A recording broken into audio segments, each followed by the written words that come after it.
Olá, prof, tudo bem? Então, hoje, por meio deste vídeo, vou apresentar o trabalho de história sobre a Revolução Puritana.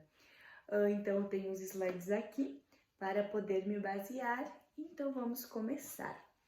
Bom, então a Revolução Puritana foi um conflito, uma guerra civil ocorrida em 1942, teve início em 1942 e foi um conflito então entre o parlamento inglês, ocorreu na Inglaterra, e o rei Carlos I, que era o rei, o monarca da época, resultou então na abolição do absolutismo da Inglaterra. Então, para iniciarmos, a gente pensa que o rei Carlos I, ele tinha um pensamento que foi lá colocado na teoria do poder divino, que lá quando James I, lá em começo de 1600, ele acreditava que reis eram, por exemplo, enviados pelos deuses, porque eles tinham um poder divino, eles eram acima de todos. Então, nessa questão, ele se achava, maioral, que reis tinham mais, vamos dizer, eles tinham uma soberania maior ainda, por serem divinos. Então, todos deveriam se submeter. Tanto que em 1904, se eu não me engano, ele entrou em um conflito com o parlamento já, mas enfim, que não resultou em nada. Ele acabou ainda, colocando mais, vamos dizer assim, dificultando ainda mais a vida dos seus súditos. Então, vamos falar um pouco sobre os antecedentes da Revolução Puritana. Então, a Reforma Protestante causou uma ruptura no mundo cristão europeu. A partir do século XVI, o catolicismo não era apenas a única religião a professar o cristianismo. Então, uma das grandes características da Revolução Puritana, que foi o que deu o nome, que os puritanos queriam mais liberdade ao praticar sua religião. Então, o rei ele queria comandar tudo e ele não oferecia uma liberdade. Então, eles queriam essa liberdade na religião.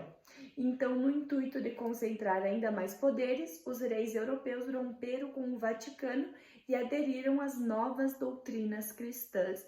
Então, uns largaram, uns não, mas enfim, que todos queriam que os seus súditos seguissem aquela religião que eles escolhiam.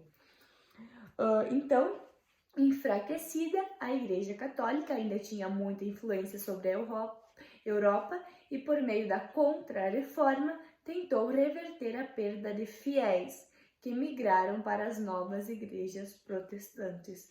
Então, a gente vê ali a briga da Igreja Católica e da Revolução Puritana também, porque ela queria trazer de volta os fiéis que estavam saindo. A gente percebeu ali na Idade Média a grande influência da Igreja Católica, como ela era, assim, vamos dizer assim, todo mundo tinha que obedecer ali à risca. Então, ali, agora nas revoluções inglesas, já começa ali ter uma saída de fiéis, ela correndo atrás, uma mudança. Então, se havia reis que romperam com o Vaticano, outros tantos reforçaram sua fé católica. Então, foi isso que ocorreu. Então, alguns romperam, mas outros fortaleceram ainda mais. Então, a Inglaterra era uma monarquia absolutista até o século XVII, que ela era governada por um único rei. No entanto, os ingleses contavam com uma importante instituição para contrapor o poder absoluto do rei, que era o parlamento, que estava ali. Claro, o parlamento tinha ali, não tinha tanta influência, era mais elitizado, não era qualquer pessoa que entrava no parlamento. Ele também não tinha muita, mas já era alguma coisa. Na época, já era alguma coisa. O rei não tinha, ele tinha alguma coisa ali que impedia ele de fazer certas coisas. Então, em 1628, o parlamento inglês aprovou a petição de direitos que tinha como objetivo limitar o poder do rei e reforçar a participação dos parlamentares nas decisões das monarquias. Então, foi ali, que as contradições começaram, que, tudo começou a se ajeitar para a Revolução. Então, o parlamento queria diminuir o poder do rei, enquanto o rei só queria aumentar, Isso era óbvio. Então, ele começou essa disputa pelo poder. Então, enquanto a monarquia e parlamento estavam em sentido contrário, a sociedade inglesa passava por uma transformação. Então, enquanto eles estavam ali entretidos em brigar, a sociedade inglesa estava mudando. Então, a burguesia se tornou uma classe social em ascensão e desejosa por também participar das decisões do governo. Então, ele estar presente no parlamento, para eles, deixou eles mais ambiciosos ainda por seus direitos. Então, a religião puritana se adequava aos interesses burgueses, pois não havia condenação quanto ao lucro. E já o catolicismo pregava que o lucro era pecado. Então, algumas das causas da Revolução Puritana. Em 1940, a Inglaterra enfrentava uma grave crise econômica e o rei Carlos I desejava aumentar os impostos dos seus súditos para sanar as finanças do reino. Para isso, era necessário que o parlamento aprovasse as medidas reais. Então, ele quis aumentar os impostos sem dar muita informação, de forma súbita. E isso gerou, então, um certo descontentamento, porque o parlamento estava na sociedade, esses impostos iam, vamos dizer, impactar neles também. Então, além das questões econômicas, né, da cobrança de impostos e a política, né, então a crise com o parlamento, havia a questão religiosa. Carlos I impôs a religião anglicana, não sei se é assim que se pronuncia, aos puritanos e calvinistas. A interferência real nas igrejas da Inglaterra e da Escócia gerou revolta na população, que exigia maior liberdade religiosa. Então, foi isso que eu falei, as pessoas queriam escolher o que seguir, e não que isso fosse imposto a eles. Então, a burguesia em ascensão começou a ocupar os cargos pertencentes aos nobres no parlamento, ou seja, os interesses burgueses se sobrepuseram aos dos nobres. Então, ali sempre teve mais população burguesa do que nobre, mas assim, eles não tinham tanta voz, e aí quando eles tiveram uma brecha para ter voz, eles aproveitaram. E ao não cumprir a petição dos direitos e manter sua imposição de cobrar impostos, Carlos I entrou em guerra com o exército do parlamento, desencadeando então a Revolução Puritana. Então ali, agora nos slides falava um pouco sobre a teoria do direito divino, mas eu já dei lá uma introduzida, então vamos pular esta parte, né? Então, agora o desenrolar da Revolução Puritana. Então, como já falei, a Revolução Puritana iniciou em 1642 e ela terminou em 1949. Então, ela teve ali 7 anos de duração. Então, ela iniciou quando o exército real entrou em conflito com o exército do parlamento. Oliver Cromwell, um importante nome, que logo vamos falar muito sobre ele, a grande influência que ele teve na Revolução Puritana e após a Revolução Puritana também.